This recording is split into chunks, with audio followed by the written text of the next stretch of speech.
Halachot, Chazak ou Baruch Rabotai, Besorot Tovot, on est le 14 aujourd'hui, Yad en hébreu, Yad Chazaka dans le mois de Kislev.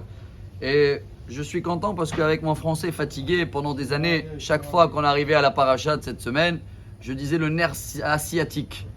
Et jusqu'à que chaque année vous m'attrapez, vous me dites non, c'est le nerf sciatique. Mais hier, ils m'ont montré que les Chinois, et c'est marqué comme ça en chinois, je ne comprends pas bien leurs lettres, comment ils nous appellent à nous? Le peuple qui enlève le nerf. Donc c'est aussi un nerf asiatique. Mais pourquoi ils nous appellent comme ça, chers amis? Et voilà ce qui est très beau. On a parlé de ça un petit peu avant-hier dans le cours de mardi soir. Je trouve ça très beau. Car la première mitzvah dans la Torah, c'est se fructifier, faire des enfants. Ça, c'est la première mitzvah positive. On en a 248. Mais il y a aussi une liste à ne pas faire. 365. Et la première dans la liste à ne pas faire, c'est justement celle-là de la paracha de cette semaine. Via l'accident que l'ange d'Esav, il a touché le nerf sciatique de Yaakov, on ne mange plus jamais le nerf sciatique.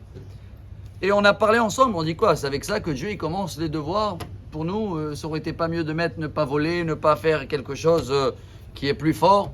Et je crois que la réponse, elle est très belle pour nous. C'est un très beau message. C'est justement Ephraim ou Ménaché, on avait dit. C'est les enfants de Yosef. Ephraim veut dire fructifier. C'est vrai que la première mitzvah de la Torah, c'est aussi faire des enfants.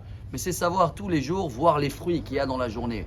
Savoir voir ce qui est bien et le récolter. Et après, ça devient frou, les fruits, urvu. Dès que tu vas commencer à récolter les fruits et dire merci, tu vas voir qu'il y a harbé, beaucoup des raisons de remercier Dieu. Et tout de suite après que tu as fini le premier devoir, tu passes au deuxième. Le nerf sciatique, comment on le dit en hébreu? Guide Hannaché, ça c'est Ménaché. Tout à l'heure c'était Ephraim, les fruits. C'est quoi Ménaché? D'où ça vient ce mot? Oublier. Il faut oublier ce morceau-là, on ne le mange pas. Et c'est tout ce qui est la racine du mot oublier. Après que tu as remercié Dieu sur tous les fruits que tu as eu dans la journée, oublie tout le mauvais. Je viens de comprendre aujourd'hui pourquoi les Chinois ils nous appellent le peuple qui enlève le nerf. Bon, en français ça sonne bien. Parce que le premier devoir c'est de ne pas avoir des nerfs. La colère, ça c'est un. Mais le plus beau, chers amis, vous allez me dire, mais attends, le nerf, il est bon ou il n'est pas bon? Il n'a pas de goût. On a vu ensemble dans le Talmud traité Choulin, page 91, que même pas on sait que si tu fais une soupe au nerf, on ne sait même pas si elle est bassari. Il y a plusieurs avis. Alors quoi? Dieu nous donne quelque chose qui n'a pas de goût et de toute façon on ne le mange pas. Et voilà la plus belle finish pour aujourd'hui. En général, on termine les discours avec Samuel Rabbi Hanania ben Akashia Omer.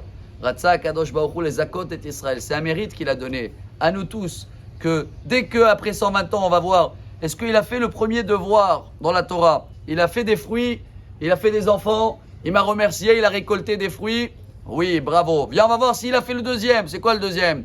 Il a jamais mangé le nerf sciatique? Oui, bravo. Donc directement, on a trouvé le positif en premier. Mais n'oubliez pas, ça veut dire aussi, est-ce qu'il a oublié les événements mauvais qu'il a eu la veille? Est-ce qu'il s'est avancé? Si on a compris ce message que même les Chinois ils l'ont compris, alors ce nerf sciatique devient aussi nerf asiatique. Et dans ce cas-là, Bezrat Hashem, on a Ephraim ou Ménaché. Bonne journée. Amar Rabbi Elazar, Amar Rabbi